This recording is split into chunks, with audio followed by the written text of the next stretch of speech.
So this time we're adding a new dish. That's our pancake. We're going to make everything from scratch. Self-rising flour.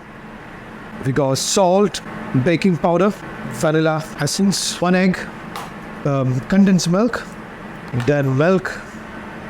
So now mix everything together. 1 full tablespoon of melted butter or clarified butter. The measurement what I'm using is 6 ounces. That's almost 180 gram of flour.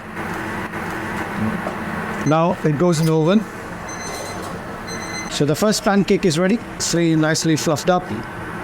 Perfect like a cake. 1 more tablespoon full of clarified butter on top. Plenty of maple syrup.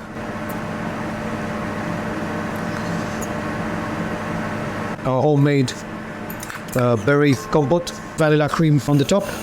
Biscoff biscuit crumb. Icing sugar with rose gold that goes on top.